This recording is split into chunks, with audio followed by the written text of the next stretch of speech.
Field of Spence that summer. I was 9 years old, and my younger brother Dennis was nearly 7. Our family had a custom of going camping in the Great Smoky Mountains every Father's Day weekend. Dennis, Dad, Grandpa, and I were always in the same group. Before dawn, I packed up the ancient station wagon in Knoxville and drove into the blurry blue ridges that seemed like another country. Another family joined us that year. My parents' friends have 2 boys that are about our age. After a lengthy journey, we arrived at Spencefield, a large meadow surrounded by dense forest. A light wind carried the aroma of dirt and pine, and the grass shimmered in the sun. After erecting our tents and preparing lunch over the campfire, we spent the day exploring the pathways that led out into the trees. By mid-afternoon, Dennis and I began whispering to the other boys about playing hide and seek, while the adults sat by the route, chatting. Dennis said, "Come on, let's do it," with bright eyes. Mom demanded that he wear his red shirt and green pants for the trip, so that he would be easily recognized. Tim, one of the other boys, said, "Yeah, let's hide and jump out at the dads." Alex, his brother, smiled. "But don't go too far, or we'll get in trouble." We crept off in the direction of the clearing's edge, waiting until the adults were preoccupied. When he saw us, Dad yelled, half smiling, "You boys stay close." We hid behind the woods and chuckled. Dennis pulled on my sleeve. "Doug, where should I hide?" I indicated a dense area of brush a short distance downward. "Over there. We'll all go into hiding and then return here." His sneakers crunched in the dry leaves as he nodded and took off. I hid behind a tree trunk while the others dispersed as well. After a minute, Tim muttered, "Now," and we all sprung to our feet, running for the adults while yelling at the top of our lungs. Dad caressed my hair while they laughed and leapt. "Good one, boys." I then took a look around. "Hey, where's Dennis?" Tim gave a shrug. "He was right over there." Alex gestured to the bush. "Perhaps he's still in hiding." "Dennis, come on, buddy," said Dad, scowling a little. "The game is over." No response. We called his name once more and burst out laughing nervously. I shoved back the bush's branches where he had concealed himself. My gut tightened as I remarked, "He must have gone deeper in." Grandpa called out, "Dennis, through the trees." "This isn't funny." We dispersed, looking behind rocks and logs. 10 minutes went by, followed by 20. Dad's voice became strained and sharper. I shouted as I rushed ahead of Dennis, my voice echoing off the woods. The sound was muffled by the woods. Suddenly, everything seemed motionless, as though even the birds were paying attention. Thinking he might have looped around, we rushed back to the tents, but he was nowhere to be found. Only the men were with us on that vacation. Mom wasn't, and I recall wanting more than ever that she was. While the rest of us waited, Dad rushed down the trail, inspecting the switchbacks. He was breathing heavily and had wide eyes when he returned. "Nothing," he muttered. Grandpa touched his shoulder. "We'd better call the rangers." It had been roughly 30 minutes by that point. The rangers arrived, made notes, and asked questions. One of them knelt down at my level. "Tell me exactly what happened, son." I told him everything. The last time I saw Dennis, the game, and the hiding places. I also mentioned that he had on a red shirt, as if that might have a significant impact. With a nod, they began setting up search teams. One said, "We'll find him," but I could tell that Dad wasn't entirely convinced based on the way he glanced at the ground. Flashlights moved like fireflies around the forest that evening. I can still hear the sound of boots on the ground, radio static, and guys repeatedly calling my brother's name in a low murmur.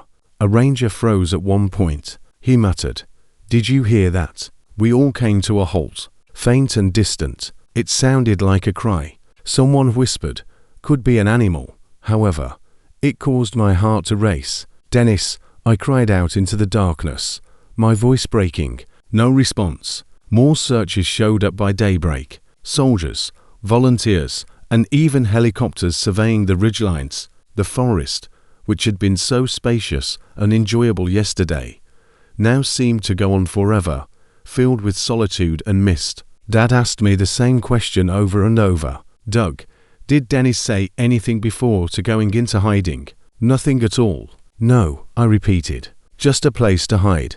A ranger once discovered little footsteps heading in the direction of a watercourse. One bare, one shoe print. My heart skipped a beat. I shouted, "That's him!"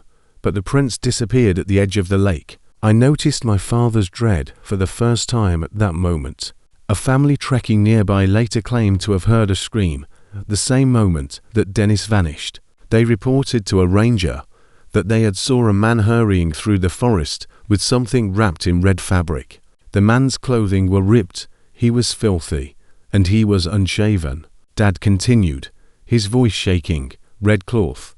Dennis had been wearing a red shirt. I was deeply affected by that particular detail. The woodland felt alive and observing all of a sudden. Dad started to think he had been abducted. Those footprints stopped at the creek, he remarked while gazing into the flames that evening. Whoever it was aware of what he was doing.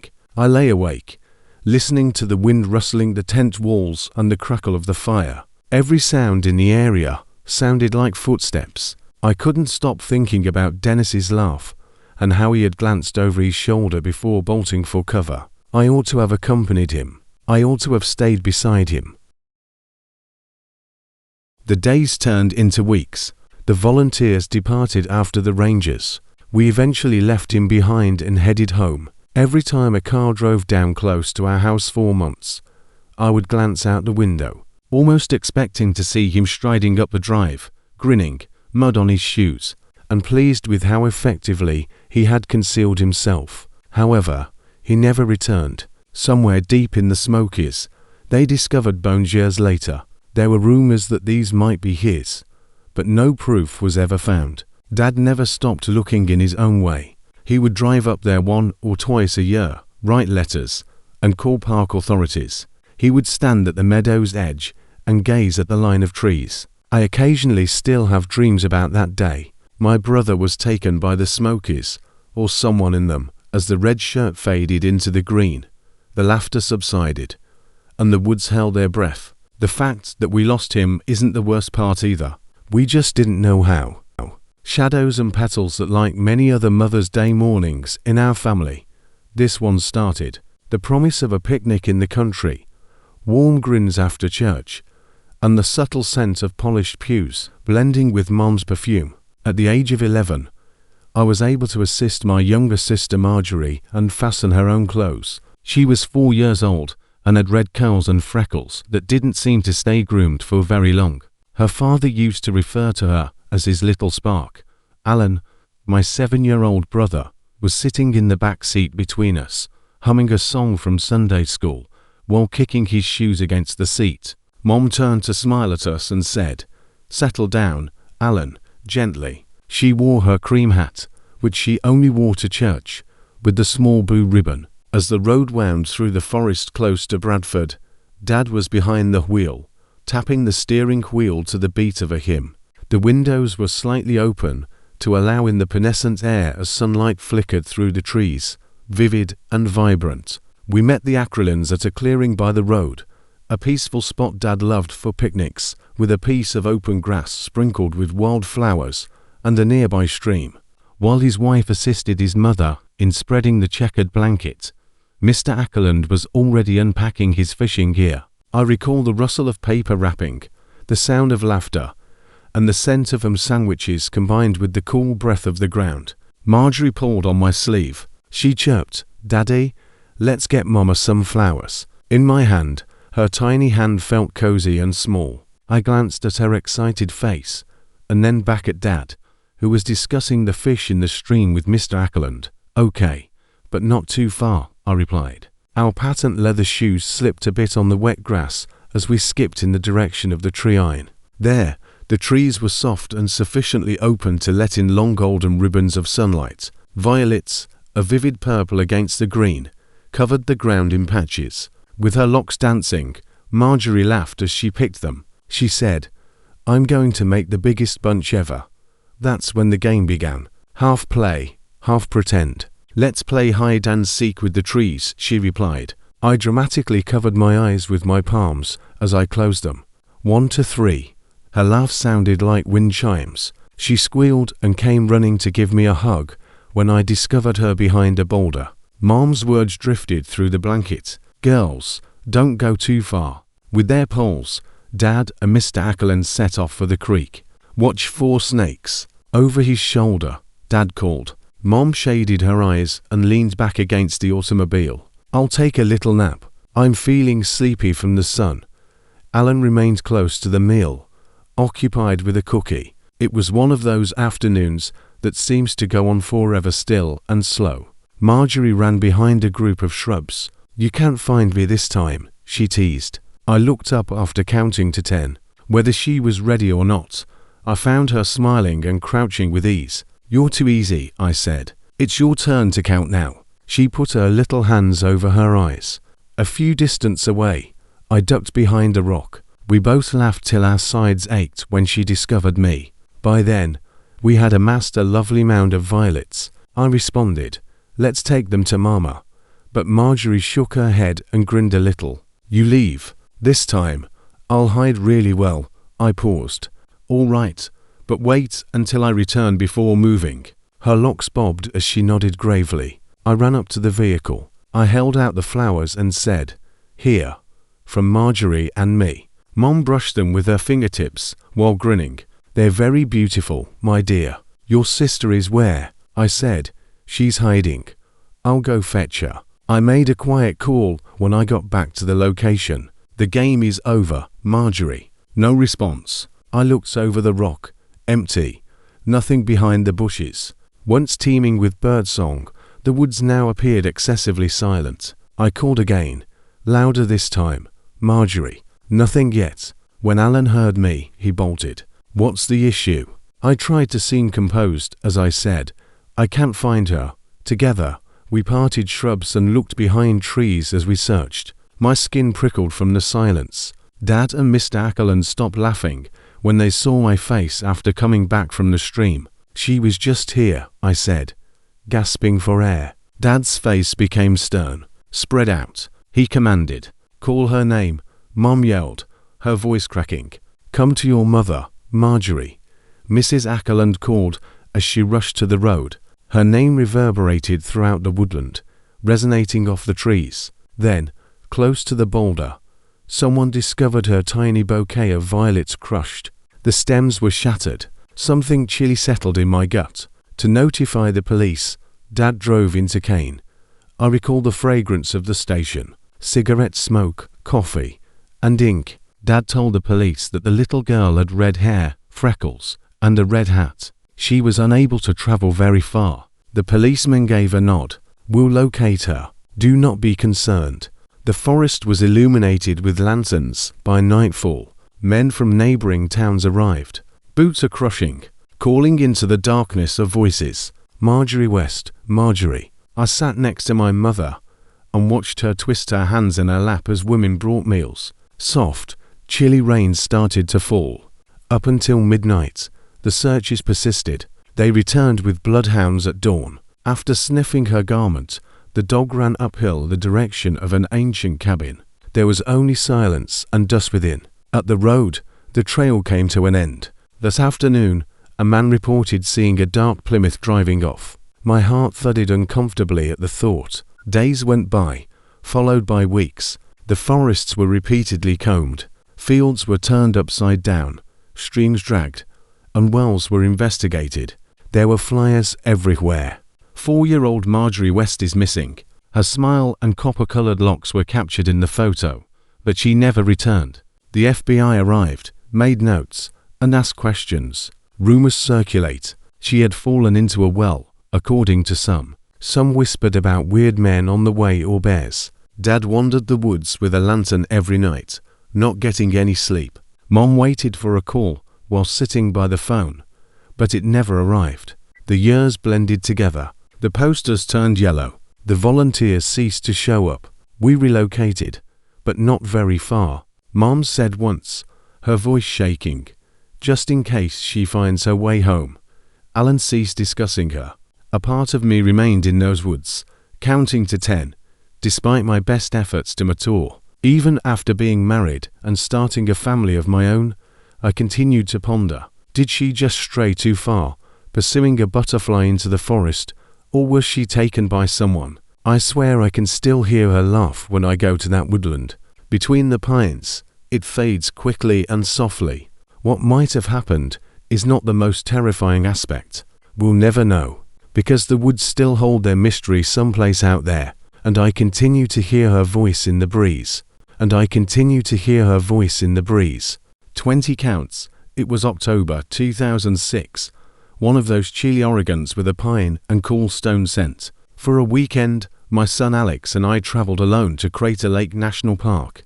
He was 8 years old, little for his age, and full of curiosity and restless energy. Recently, he had developed an obsession with rocks and minerals, gathering them as treasures and labeling them in vintage mason jars at home. I believed he would benefit from the vacation, allow him to roam freely, explore, and perhaps reduce the intensity that occasionally accompanied his autism. We came to a stop at a pullout close to Clearwood Cove, a serene overlook where the volcanic soil ascended suddenly into a pine tangle. A deep, unattainable blue shimmered in the water far below. That acrid smell of damp bark and far off, snow was brought by the wind. "Look, Dad, yellow rocks." Pointing up the slope, Alex yelled. Before I could say anything, he began to climb. His crimson sneakers gleamed against the gloomy ground. I chuckled to myself. "Hey, buddy, calm down. We have the entire day." He turned and smiled, his freckles shining on his pale complexion. "Is it possible for us to play hide and seek? Only one game." I was hesitant, even though it was late afternoon and the sun was starting to set on the tree line. He was incredibly excited, his body trembling and his eyes bright. "All right," I responded at last. "You hide. I'll count." With a short cheer, he rushed uphill, leaving tiny stones in his wake. With my voice resonating into the trees, I leaned against the car and began counting, 1 to 3. As he ascended, I could hear him laughing and branches breaking. The boom had subsided by the time I was 20. "I'll be here whether you're ready or not." The wind was the only sound in the comwoods. I began slowly, looking beneath the fallen logs and boulders near the slope's base. I yelled out, "Alex."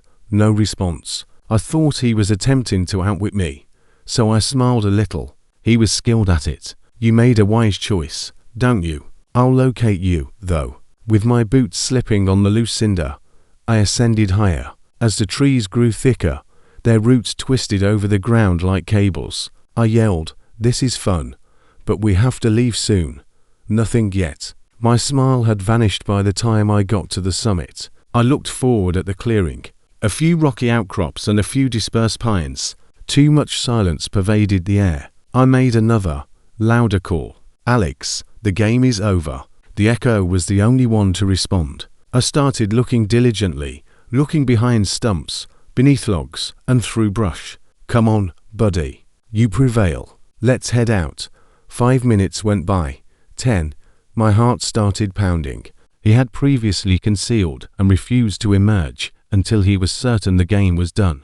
However, this felt different. The hill descended sharply toward the lake, and the woods extended in all directions. My voice cracked as I called once more. "Please respond to me immediately." "Alex." "Nothing." With my lungs burning, I jogged back down toward the car while looking over the tree line. The automobile door remained locked. No indication that he had come back. I struggled to find my phone, just a bar of signal. Despite my pacing, I attempted to call. "Come on, come on." At last, the call lasted long enough for me to get through to Part Dispatch. "My son's missing," I uttered in a trembling voice. "We had a game of hide and seek. He didn't return after running up the hill." To com, professional rangers entered, attempting to hide the desperation that I could immediately feel building like a tide. One questioned, "How long has he been missing?" 40 minutes, I said. "He's dressed in red sneakers, cargo pants, and a blue coat." With radios buzzing, they nodded and began scanning the slope. Soon more showed up. As the sun faded behind the mountains, search dogs, volunteers, and flashlights sliced through the forest. We tracked his footprints, which were tiny impressions carved into the volcanic soil that led upward. They suddenly came to a stop where the ground became rough. One ranger shone a light ahead and remarked, "He went this way." The ray vanished into the shadows. I kept calling his name till my throat became sore. It was a hard night. The forest became chilly and strange as the temperature rapidly fell. Helicopters swept the peaks with their spotlights as they circled overhead. I recall briefly sitting on a rock, muttering to myself while my breath fogged. He wouldn't travel very far. He is more knowledgeable. But in my heart, I was no longer certain. Hundreds of searchers, rangers, deputies, and volunteers with dogs and heat sensors arrived the following morning. The lead ranger spread out a map and stated, "We'll grid the area." I nodded numbly as I stood next to him. I didn't get much sleep.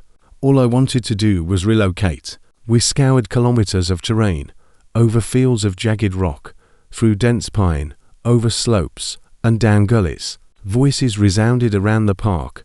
People called his name from all directions. "This is Dad. Alex. Come on out." Nothing. Near a drainage that led to the lake, a dog detected a weak smell track that curved westward, but it disappeared where the rock started. The handler muttered, "Could mean he changed direction." That afternoon, it began to rain, erasing the few traces we had left. Later that day, my ex-wife showed up. She gave me the impression that I was someone she didn't know. She muttered, "How could he just disappear?" "I don't know," I replied. We were playing. Among the searches, rumors started circulating. A hiker who had earlier noticed a lone man strolling the road. A parked car that no one knew. Cougar footprints were indicated as being close by. Every theory struck like a blow to the chest. I thought he was injured somewhere, or worse. Days went by. I was asked questions by reporters that I was unable to respond to. "Tell us about your son," one person asked, pushing a microphone in front of them. I looked past her in the direction of the ravine. "He's smart," I said. "He enjoys going into hiding. If anyone knows anything, please let me know."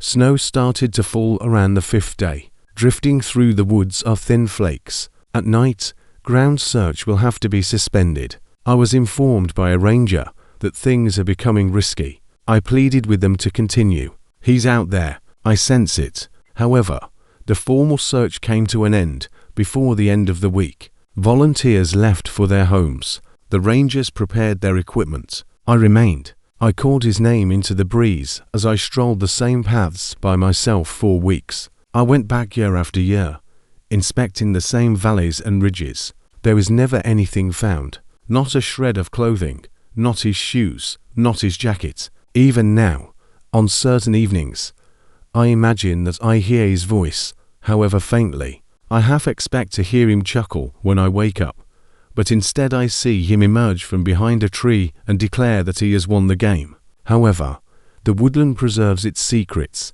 and my son is still hiding, waiting for me to locate him, somewhere in those huge, quiet woods above Crater Lake. We would create forts out of fallen logs, climb the ancient oak, and challenge one another to explore the furthest edge of the woods, where the light dimmed early and the air always felt a little cooler, until nightfall every afternoon after school. "Let's play hide and seek out here," Jack remarked one Saturday with a playful twinkle in his eyes. "The woods are enormous. It will take hours to find anyone." It sounded like an adventure, so we all chuckled. I volunteered to be it. Lisa smiled first. "Count to 50 while keeping your eyes closed. Don't peek." I covered my eyes with both hands as I leaned against the coarse bark of a large oak. 1 to 3, as they faded into the distance. The shoes and laughter crunched over dried leaves. Everything had stopped by the time I was 50, with the exception of the wind rustling the branches. "I'll be here whether you're ready or not." I began cautiously, looking at the areas where sunshine was peeking through the canopy. The scent of dirt and pine sap filled the woodland, and I was surrounded by a dense silence. I looked behind low bushes and fallen logs until spotting Tom behind a pile of boulders, his shoulders trembling as he tried not to laugh. "Got you," he moaned as he brushed off his clothes and joined me. "Let's find the others. Emily always hides high, most likely in a tree." Together, we looked, occasionally yelling. Lisa squealed as we tagged her. and I caught a glimpse of her pink jumper behind a trunk. She remarked, somewhat irritated yet grinning, "You two are too good." But Jack was nowhere to be seen. The air was wet and chilly as we continued to wander down where the land sloped toward a brook. There was only the distant trickle of water and a crow's call somewhere overhead, and the laughter had vanished. "Jack!" My voice resonated softly across the trees as I yelled. I noticed it at that point, a patch of unevenly mounded, darker than the rest earth that appeared to have recently been dug. "What's that?" I pointed and asked. Lisa scowled. "An animal burrow, most likely." However, as we approached, we smelled something strong and unpleasant, rot, thick and clearly visible. Tam knelt down and used a stick to prod the ground. "This looks weird," he whispered. Something smooth, motionless, and pale emerged when he moved the dirt. I initially believed it to be a root, but then I noticed the shape. Lisa's gasp pierced the quiet. "Is that a hand?" Pale-faced, Tom staggered back. "We need to go now." However, I was immobile. What my eyes saw was too much for my brain to process. The dull grey skin, the rigid shape of fingers. The atmosphere was oppressive and gloomy. Who could that be? I muttered.